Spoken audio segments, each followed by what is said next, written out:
بسم اللہ والحمدللہ والصلاة والسلام علی رسول اللہ اما بعد۔ معزز سامعین، کچھ دوستوں کی یہ رائے تھی کہ علماء دیوبند کی جو اختلافی عبارات ہیں ان میں سے ہر ایک پر مفصل گفتگو کی جائے، تو آج کی ویڈیو انشاءاللہ العزیز حفظ الایمان کی عبارت کے حوالے سے ہوگی، جس میں ہم تھانوی صاحب پہ جو سوال ہوا اس کا بھی ذکر کریں گے، اور پھر جو انہوں نے جواب دیا اس کا تذکرہ کریں گے، پھر جواب پہ جو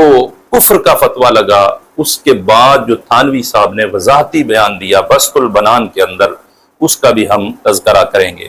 انشاءاللہ العزیز۔ آج کی یہ ویڈیو ہر عام و خاص کے لیے مفید رہے گی۔ اللہ کریم ہم سب کو سرکار دو عالم صلی اللہ علیہ وآلہ وسلم کی غلامی نصیب فرمائے۔ احباب، ان تمام چیزوں پر گفتگو کرنے سے پہلے مقام مصطفیٰ تھوڑے سے وقت میں سمجھیے۔ اللہ تعالیٰ قرآن مجید میں ارشاد فرماتا ہے، یا ایھا الذین آمنوا لا ترفعوا اصواتکم فوق صوت النبی ولا تجہروا لہ بالقول کجہر بعضکم لبعض ان تحبط اعمالکم وانتم لا تشعرون۔ اے ایمان والو، میرے نبی کی آواز پر اپنی آواز کو اونچا نہ کرنا، اور ان کے سامنے بلند آواز سے نہ بولنا جس طرح تم ایک دوسرے سے بولتے ہو، ان کو اس انداز میں نہ پکارنا کہیں ایسا نہ ہو کہ تمہارے اعمال ضائع ہو جائیں اور تمہیں اس کی خبر بھی نہ ہو۔ معزز سامعین، اگرچہ یہ تربیت پوری امت کو دی جا رہی ہے، پوری امت کو آداب مصطفیٰ سکھائے جا رہے ہیں، لیکن براہ راست اللہ تعالیٰ حضور کے صحابہ سے مخاطب ہے کہ اے میرے محبوب کے صحابہ، میں نے تمہیں بڑا مقام عطا فرمایا ہے، تم نے دین کی خاطر بہت کچھ کیا ہے، تم نے اس دین کی خاطر اپنا وطن قربان کیا، تم نے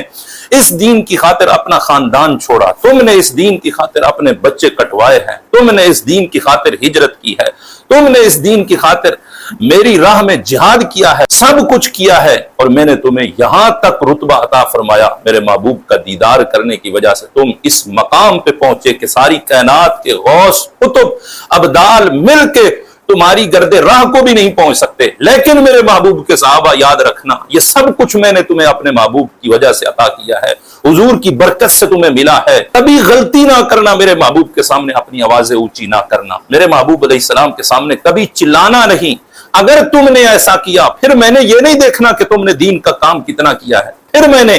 یہ نہیں دیکھنا کہ تم نے اس دین کی خاطر قربانیاں کیا دی ہیں، پھر میں نے یہ نہیں دیکھنا کہ تم نے اس دین کے جھنڈے پوری کائنات میں لگائے ہیں۔ محبوب پاک کی جب بے ادبی کرو گے، سارا کچھ میں تمہارا تباہ کر دوں گا۔ یہ اللہ اپنے محبوب کے صحابہ کو کہہ رہا ہے۔ اسی چیز کو بیان کرتے ہوئے شیخ الاسلام خواجہ فخر الدین سیالوی رحمۃ اللہ تعالی علیہ فرماتے ہیں، باب جبریل کے پہلو میں ذرا دھیرے سے فخر کہتے ہوئے جبریل کو یوں پایا گیا، اپنی پلکوں سے درے یار پہ دستک دینا، ہاتھوں سے نہیں اور انگلی سے نہیں، اپنی پلکوں سے درے یار پہ دستک دینا، اونچی آواز ہوئی، عمر بھر کا سرمایہ گیا۔ یہ محبوب علیہ السلام کی بارگاہ ہے، اس میں گفتگو کیسے کرنی ہے، حضور کے آداب کیا ہے۔ اللہ قرآن مجید میں ارشاد فرماتا ہے، یا ایھا الذین آمنوا لا تقولوا راعنا، اے ایمان والو میرے محبوب کو راعنا نہ کہنا۔ صحابہ راعنا لفظ بولا کرتے تھے، یا رسول اللہ ہماری رعایت فرمائیے، ہمیں یہ مسئلہ دوبارہ سمجھا دیجئے، لیکن یہودیوں نے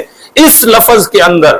محبوب علیہ السلام کی توہین اور تنقیص کا پہلو ڈھونڈا، اس لفظ کو بگاڑ کے حضور علیہ السلام کی شان میں توہین کرنا چاہتے تھے۔ اللہ نے فرمایا، اے میرے صحابہ، اگرچہ تمہاری نیت ٹھیک ہے، تم صحیح انداز میں بات کر رہے ہو، راعنا لفظ بول رہے ہو، بالکل صحیح ارادے سے بات کر رہے ہو، لیکن چونکہ اس لفظ کے کروڑویں حصے میں میرے محبوب کی تنقیص کا پہلو نظر آتا ہے، اے میرے محبوب کے صحابہ اس لفظ کو دفن کر دو، آج کے بعد میرے محبوب کے لیے یہ لفظ نہیں بولنا، اس کی جگہ پہ میں تمہیں بہتر الفاظ عطا کر رہا ہوں۔ وہ کیا ہے؟ وقول انظرنا، میرے محبوب کے صحابہ تم نے کہنا انظرنا، یا رسول اللہ انظر حالنا، یا حبیب اللہ اسمع قالنا، اننا فی بحر ہم مغرق خذ ایدینا سہل لنا اشکالنا۔ تو یہ الفاظ سرکار کی امت میں رائج ہیں، تو یہ وہ بارگاہ ہے جس کے آداب اللہ تعالیٰ خود سکھاتا ہے۔ محبوب کے ساتھ چلنا ہے تو کیسے چلنا ہے، گفتگو کرنی ہے تو کیسے کرنی ہے، الفاظ دیکھنے ہیں، کیا جو تم لفظ بول رہے ہو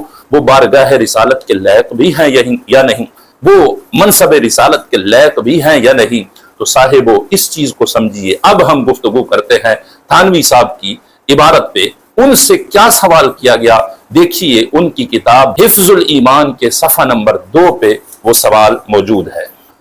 زید نے تھانوی صاحب سے 2 سوال کیے، ان میں سے ایک سجدہ تعظیمی اور سجدہ تعبدی کے حوالے سے تھا، اور دوسرا سوال یہ تھا کہ زید کہتا ہے علم غیب کی 2 قسمیں، بالذات اس معنی کہ عالم الغیب خدا تعالیٰ کے سوا کوئی نہیں ہو سکتا، اور بواسطہ اس معنی کہ رسول اللہ صلی اللہ علیہ وسلم عالم الغیب تھے۔ زید کا یہ استدلال اور عقیدہ و عمل کیسا ہے؟ بینوا توجروا۔ یہ سوال ہوا کہ رسول اللہ صلی اللہ علیہ وسلم کو زید بواسطہ عالم الغیب کہتا ہے کہ حضور علیہ السلام غیب جاننے والے ہیں، حضور علیہ السلام کے لیے عالم الغیب کا لفظ استعمال کرتا ہے۔ سامعین یہ یاد رکھیں کہ اہل سنت و جماعت کا نظریہ یہ ہے کہ کچھ ایسے الفاظ ہیں جو ذات باری تعالیٰ کے ساتھ خاص ہیں، کسی اور کے لیے وہ لفظ نہیں بولے جا سکتے، اگرچہ ان الفاظ کا معنی غیر خدا میں پایا جاتا ہو، لیکن وہ الفاظ صرف اللہ کے لیے بولے جائیں گے۔ مثال کے طور پہ عز و جل، اللہ تعالیٰ کے ساتھ یہ لفظ لکھا جاتا ہے اللہ عز و جل۔ اب محبوب علیہ السلام بڑی عزتوں والے ہیں، بڑی شانوں والے ہیں، آپ جلال والے ہیں، لیکن اس کے باوجود محبوب علیہ السلام کے ساتھ عز و جل کا لفظ نہیں بولا جا سکتا۔ اسی طرح اہل سنت کا یہ نظریہ ہے کہ عالم الغیب یہ ایک ایسا وصف ہے جو ذات خدا کے ساتھ خاص ہے۔ محبوب علیہ السلام کے لیے مطلقاً عالم الغیب کا لفظ نہیں بولا جائے گا۔ حضور علیہ السلام کو مطلع علی الغیب تو کہا جا سکتا ہے۔ حضور علیہ السلام کے بارے میں یہ ہم کہہ سکتے ہیں کہ اللہ نے اپنے پیارے حبیب صلی اللہ علیہ وسلم کو غیبی باتوں کی خبر عطا فرمائی، علم غیب عطا فرمایا ہے، لیکن عالم الغیب نہیں کہہ سکتے۔ اس پہ میں ایک حوالہ پیش کر دیتا ہوں، یہ فتاوی رضویہ شریف ہے، اس کی جلد 29 ہے، صفحہ نمبر 207 پہ اعلیٰ حضرت امام احمد رضا خان نقل فرماتے ہیں نیز رسول اللہ صلی اللہ علیہ وآلہ وسلم کو عالم الغیب کہنا ناجائز ہے، حضور علیہ السلام کو عالم الغیب نہیں کہہ سکتے۔ تو یہی سوال تھانوی صاحب سے پوچھا گیا کہ زید کہتا ہے رسول اللہ صلی اللہ علیہ وسلم بواسطہ عالم الغیب ہیں، تو رسول اللہ کے لیے عالم الغیب کا لفظ استعمال کیا۔ پوچھا گیا کہ بتائیں زید کا یہ عمل اور عقیدہ درست ہے یا نہیں ہے؟ تو اب جواب جو تھانوی صاحب نے دیا ہے وہ چونکہ 2 سوال تھے، پہلے اور سوال تھا اس کا جواب دیا، اس کے بعد پھر اس سوال کا جواب دیا۔ یہ جواب جو ہے صفحہ نمبر 15 پہ اس کا کچھ حصہ موجود ہے۔ تھانوی صاحب بسط البنان کے اندر وضاحت کرتے ہیں کہ رسول اللہ صلی اللہ علیہ وسلم کے لیے میں نے یہ جواب دیا کہ حضور کو عالم الغیب نہیں کہا جا سکتا، اس پہ 2 دلیلیں دی۔ پہلی دلیل وہ پہلے ہے، وہ الگ ہے، مستقل ایک دلیل ہے، اور جس عبارت پہ اعتراض ہے، جس عبارت کی وجہ سے تھانوی صاحب پر کفر کا فتویٰ لگا، وہ مستقل ایک دلیل ہے۔ یوں نہیں کہا جا سکتا کہ بات کو کاٹ کے بیان کیا گیا ہے، بلکہ تھانوی صاحب خود بسط البنان کے اندر تسلیم کرتے ہیں کہ یہ ایک دوسری دلیل تھی۔ اب وہ دوسری دلیل کیا ہے رسول اللہ صلی اللہ علیہ وسلم کو عالم الغیب نہ کہنے کی؟ بات وہ بھی وہی بیان کر رہے ہیں جو ہمارا نظریہ ہے کہ رسول اللہ صلی اللہ علیہ وسلم کو عالم الغیب نہیں کہا جا سکتا، لیکن جو جواب کی تقریر ہے اس میں الفاظ ایسے بیان کیے گئے جو منصب رسالت کے مناسب نہیں ہے، ان پہ اعلیٰ حضرت امام احمد رضا نے گرفت کی ہے اور اعلیٰ حضرت نے کفر کا فتویٰ لگایا۔ آپ سنیے وہ جواب کی دوسری دلیل کیا ہے۔ کہتے ہیں پھر یہ کہ آپ کی ذات مقدسہ پر علم غیب کا حکم کیا جانا اگر بقول زید صحیح ہو تو دریافت طلب یہ امر ہے کہ اس غیب سے مراد بعض غیب ہے یا کل غیب؟ اس غیب سے مراد بعض غیب ہے یا کل غیب؟ اب اس جگہ پہ کل غیب سے کیا مراد ہے؟ غیر متراہیہ علوم، جس کا کوئی ایک فرد بھی خارج نہ ہو، جو اللہ تعالیٰ کا خاصہ ہے، کسی اور کے لیے نہیں مانا جا سکتا۔ تو اب 2 چیزیں ذکر کی، بعض کہ دریافت طلب امر یہ ہے کہ بعض علوم غیبیہ مراد ہے یا کل؟ اب کل سے مراد غیر متناہیہ، بعض سے مراد جو غیر متناہیہ نہ ہوں، یعنی متناہی علوم۔ اب متناہی علوم کے اندر اس بعض کے اندر اس کا ادنا فرد بھی آتا ہے اور اعلیٰ فرد بھی آتا ہے۔ ادنا کیا ہے؟ ایک چیز کا علم، جسے تھانوی صاحب آگے بیان کر رہے ہیں، بسط البنان کے اندر وضاحت کے اندر بیان کر رہے ہیں، لیکن یہاں پر اس کا اعلیٰ درجہ بھی مراد لیا جا سکتا ہے، چونکہ یہ کل کے مقابلے میں آیا ہے۔ جو کل نہیں ہوگا یعنی غیر متراہیہ علوم جو نہیں ہوں گے وہ بعض کے اندر آئیں گے، تو بعض کے اندر ایک چیز کا بھی علم بھی ہو سکتا ہے، کروڑوں چیزوں کا بھی علم ہو سکتا ہے۔ تو کہتے ہیں کہ دریافت طلب یہ امر ہے کہ اس غیب سے مراد بعض غیب ہے یا کل غیب؟ اگر بعض علوم غیبیہ مراد ہے تو اس میں حضور کی کیا تخصیص ہے؟ ایسا علم، اب ایسے پہ بھی تبصرہ کرتے ہوئے بسط البنان کے اندر کہتے ہیں کہ ایسے میں تشبیہ نہیں دے رہا تھا، بلکہ ایسے سے مراد وہ بعض علوم غیبیہ، میں کہہ چکا ہوں کہ بعض علوم غیبیہ سے مراد بعض کا ادنا فرد بھی آ سکتا ہے اور اعلیٰ فرد، کروڑوں علوم بھی ہو سکتے ہیں اور ایک چیز کا علم بھی ہو سکتا ہے۔ تو کہتے ہیں ایسا علم تو زید عمر بلکہ ہر صبی و مجنون بلکہ جمیع حیوانات و بہائم کے لیے بھی حاصل ہے، نعوذ باللہ تعالی من ذالک۔ یہ جب کہا کہ ایسا علم تو زید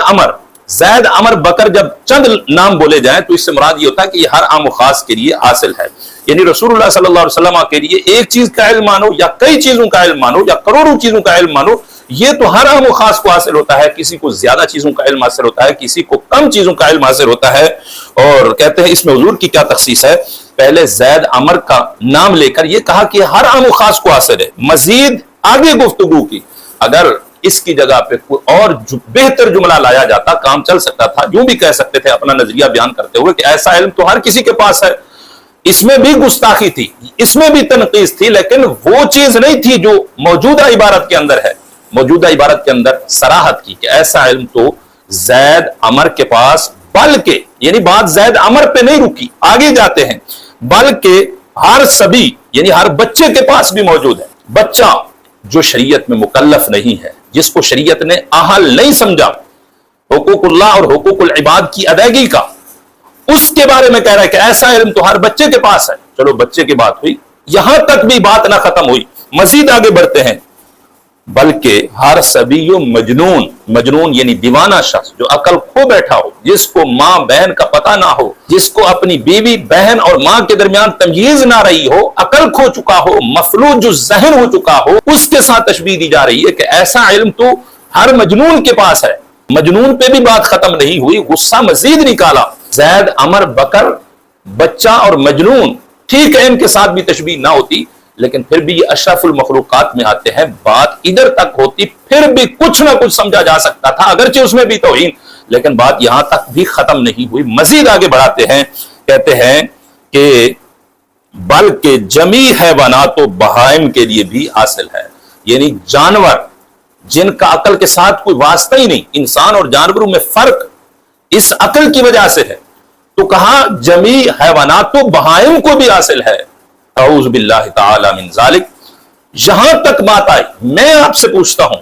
بحیثیت مسلمان، بحیثیت رسول اللہ کی امتی، اور اس چیز کو سامنے رکھ کے کہ قبر میں سب کسی نے چھوڑ جانا ہے، حشر میں حالت یہ ہوگی یوم یفر المرء من اخیہ و امہ و ابی و صاحبتہ و بنی، کہ آدمی اپنے ماں باپ سے بھاگے گا، اپنی بیوی بچوں سے بھاگے گا، اپنے بہن بھائیوں سے بھاگے گا، کوئی مجھ سے سوال نہ کر لے، کوئی مجھ سے کوئی چیز مانگ نہ لے۔ اس وقت بھی اگر کسی ہستی نے کام آنا ہے تو وہ رسول اللہ کی ذات ہے، ہم سب رسول اللہ کا کلمہ پڑھنے والے ہیں، یہ دنیا کے مولوی ہمارے کام نہیں آئیں گے، خدا کی قسم ہمارے کام آئیں گے تو رسول اللہ کی ذات کام آئے گی۔ بحیثیت رسول اللہ کے امتی ہونے کے میں آپ سے سوال کرتا ہوں، یہ چیز آپ سامنے رکھیں کہ قیامت میں حضور کی شفاعت کام آئے گی، بتائیں یہ جو جملے کہے گئے یہ منصب رسالت کے لائق تھے، یہ منصب رسالت کے مناسب ہیں، کیا یہ کہنے چاہیے تھے؟ بالکل یہ مناسب نہیں کہ رسول اللہ صلی اللہ علیہ وسلم کے علم کو جمیع حیوانات و بہائم اور مجنون کے ساتھ تشبیہ دی جا رہی ہے، اور اس چیز کا احساس تھانوی صاحب کو بھی ہوا بسط البنان کے اندر، انہوں نے اپنی گفتگو کے دوران ان جملوں کو حذف کیا۔ میں آپ کے سامنے پڑھ سناتا ہوں، اگرچہ جو تھانوی صاحب نے وضاحت پیش کی ہے وہ ہماری گفتگو کے اندر آ چکی ہے، لیکن میں پھر آپ کے سامنے بسط البنان کی عبارت پڑھ کے سناتا ہوں تاکہ آپ کو اندازہ ہو کہ تھانوی صاحب کو خود کو بھی احساس ہوا کہ میں نے جو جملے کہے ہیں وہ منصب رسالت کے مناسب نہیں تھے، وہ بارگاہ رسالت کے لائق نہیں تھے، اور ان کو وضاحت کے اندر حذف کیا ہے، لیکن وضاحتیں پیش کرتے رہے، اللہ کے حکم پہ عمل نہیں کیا۔ اللہ نے جو حضور کے صحابہ کو فرمایا تھا کہ راعنا کا لفظ ہی دفن کر دو، یہ دوبارہ تم نے کہنا نہیں، اگرچہ تم صاف نیت سے کہہ رہے ہو، تمہارا ارادہ ٹھیک ہے۔ تھانوی صاحب نے یہ نہیں کہا کہ چونکہ ان الفاظ سے مجھ پہ تکفیر کا مسئلہ آیا اور امت کئی حصوں میں تقسیم ہو رہی ہے اور یہ فتنہ رہے گا، تھانوی صاحب نے یہ جسارت نہیں کی، یہ حکم نہیں جاری کیا کہ ان الفاظ کو نکال دو، اس کی جگہ پہ میں بہتر الفاظ دیتا ہوں، بہتر انداز میں جواب دے دیتا ہوں۔ مسئلہ وہی ثابت کرنا تھا جو اہل سنت و جماعت کے نزدیک ہے، لیکن تقریر درست نہیں تھی، وہ وضاحتیں پیش کرتے رہے، آخرت کی نار کو دنیا کی آر پہ ترجیح دی۔ یہ کہا کہ دنیا میں مجھے شرمساری نہ ہو، مجھے کوئی یہ نہ کہے کہ احمد رضا کے کہنے سے تم پیچھے ہٹ گئے، آخرت میں بے شک مجھے جہنم میں جانا پڑے۔ تو آخرت کی نار کو دنیا کی آڑ پہ انہوں نے ترجیح دی۔ بہرکیف آپ سنیے بسط البنان کے اندر وہ کس انداز میں گفتگو کرتے ہیں۔ کہتے ہیں اب آخر میں اس جواب کی تتمیم کے لیے مناسب سمجھتا ہوں کہ حفظ الایمان کی اس عبارت کی مزید توضیح کر دوں جس کی بنا پر مجھ پر تہمت لگائی گئی ہے، گو کہ وہ خود بھی بالکل واضح ہے۔ اول میں نے دعویٰ کیا ہے کہ علم غیب جو بلا واسطہ ہو وہ تو خاص ہے حق تعالیٰ کے ساتھ، اور جو بواسطہ ہو وہ مخلوق کے لیے ہو سکتا ہے۔ اب اس عبارت کے اندر تھانوی صاحب علم غیب مخلوق کے لیے ثابت مان رہے ہیں بواسطہ، اور یہی ہمارا نظریہ ہے کہ جو بواسطہ ہو وہ مخلوق کے لیے ہو سکتا ہے، مگر اس سے مخلوق کو عالم الغیب کہنا جائز نہیں۔ بالکل ہمارا بھی یہی نظریہ ہے کہ رسول اللہ صلی اللہ علیہ وسلم کو عالم الغیب نہیں کہہ سکتے، جس طرح فتاوی رضویہ کے حوالے سے میں نے ذکر کیا، اور اس دعوے پر دو دلیلیں قائم کی ہے۔ جس طرح میں نے آپ کو بتایا ہے کہ ایک پہلی دلیل ہے اور دوسری دلیل وہ ایک مستقل عبارت ہے۔ آج کہتے ہیں کہ عبارت کاٹ کے گفتگو کرتے ہیں، تھانوی صاحب نے خود اسی عبارت پہ بات کی ہے، پچھلی دلیل جو ہے وہ الگ ہے۔ دیکھیں کہتے ہیں اس دعوے پر دو دلیلیں قائم کی ہیں، وہ عبارت دوسری دلیل کی ہے جو اس لفظ سے شروع ہوئی ہے، پھر یہ کہ آپ کی ذات مقدسہ پر، مطلب یہ ہے کہ آپ کی ذات مقدسہ پر علم غیب کا حکم کیا جانا، یعنی محض اس بنا پر کہ آپ کو علوم غیبیہ بواسطہ حاصل ہیں، آپ کو عالم الغیب کہنا اگر صحیح ہو تو اس سے اگر کل غیر متناہیہ مراد ہوں تو وہ نقلاً اور عقلاً محال ہے، اور اگر بعض علوم مراد ہوں وہ ایک ہی چیز کا علم ہو۔ بعض علوم میں کروڑوں چیزوں کا بھی علم ہو سکتا ہے اور ایک چیز کا بھی علم ہو سکتا ہے، اور وہ چیز ادنا ہی درجے کی ہو، تو اس میں حضور علیہ السلام کی کیا تخصیص ہے؟ ایسا علم غیب تو زید عمر وغیرہ کے لیے بھی حاصل ہے۔ اب یہاں پر زید عمر وغیرہ کا لفظ بولا ہے، سبھی مجنون جمی حیوانات و بہائم کو حذف کر دیا ہے، تو پتا چلا کہ تھانوی صاحب کو بھی ندامت ہوئی کہ یہ جملہ جو ہے شان رسالت کے لائق نہیں، منصب نبوت کے لائق نہیں، لیکن ہونا یہ چاہیے تھا کہ تھانوی صاحب بجائے وضاحت دینے کے اس لفظ کو ختم کرتے، اس عبارت کو دفن کرتے، جیسے اللہ نے اپنے محبوب کے صحابہ کو کہا راعنا نہیں کہنا، لیکن تھانوی صاحب نے اس عبارت کو ختم کرنے کی بجائے وضاحتیں دی، وہ چلے گئے وضاحتیں دے کر، اسی بنا پر وہ عبارت چونکہ برقرار ہے، آج تک برقرار ہے، اس سے پیچھے نہیں ہٹے، صراحتاً توبہ نہیں کی، اس بنا پر فتوی کفر برقرار رہا، وضاحت دینے کے بعد بھی فتوی کفر برقرار رہا، اور یہی چیز آج ہم ان کے ماننے والوں کو کہتے ہیں کہ آپ صرف اتنا کہہ دیں کہ ہمارے بڑے سے غلطی ہو گئی، وہ چلا گیا، اس کا معاملہ اللہ رسول کے حوالے، جو اس کے ساتھ ہو، ہم اس چیز کو ٹھیک نہیں مانتے اور اس عبارت کو وہ ختم کر دے تو جھگڑا ختم ہو سکتا ہے، لیکن بجائے اس کے کہ وہ اس عبارت کو ختم کرے یا اس کو برا کہے، وہ صورتحال ہے کہ چور الٹا کوتوال کو ڈانٹے۔ یہ سارے کے سارے اعلیٰ حضرت امام محمد رضا بریلی پہ پڑ گئے ہیں کہ انہوں نے ہمارے جو اکابرین میں سے اشرف علی تھانوی صاحب تھے، ان کو شیشہ کیوں دکھایا، ان کو ان کی غلطی پر تنبیہ کیوں کی، ان کو کیوں کہا کہ تم شان رسالت کے خلاف الفاظ بول رہے ہو، یہ منصب نبوت کے لائق نہیں ہے، بجائے اس کے کہ وہ اعلیٰ حضرت امام محمد رضا کا شکریہ ادا کرتے، ان کو مزید پڑ گئے ہیں، ان کو گالم گلوچ کرنا شروع کر گئے ہیں۔ بہرکیف سرکار کی امت سے درخواست ہے کہ ہم نے اور ان مولویوں نے کام نہیں آنا، قبر میں رسول اللہ کی ذات نے کام آنا ہے، حشر میں سرکار دو عالم صلی اللہ علیہ وسلم کی ذات نے کام آنا ہے۔ صحابہ کرام کو اگر کہا جا سکتا ہے کہ صحابہ جتنا تم نے عمل کیے، اگر تم نے کوئی ایسا لفظ بولا یا میرے محبوب کی آواز پہ آواز اونچی کی، وہ سارے جو تمہارے اعمال تھے، جو خدمت دین ہے، وہ رد کر دی جائے گی، اس پہ تمہیں کوئی اجر نہیں ملے گا۔ تو آج کے مولوی کس بات کی مولی ہیں؟ اس لیے منصب نبوت کو سمجھیے اور شان رسالت کو دیکھ کے الفاظ بولیے، کیا میں جو جملہ کہہ رہا ہوں یہ مصطفیٰ جان رحمت صلی اللہ علیہ وسلم کے مقام و مرتبہ کے مناسب بھی ہے یا نہیں ہے؟ اللہ کریم ہم سب کو غلامی رسول میں زندگی اور غلامی رسول میں موت نصیب فرمائے۔ وما علیہ الا البلاغ۔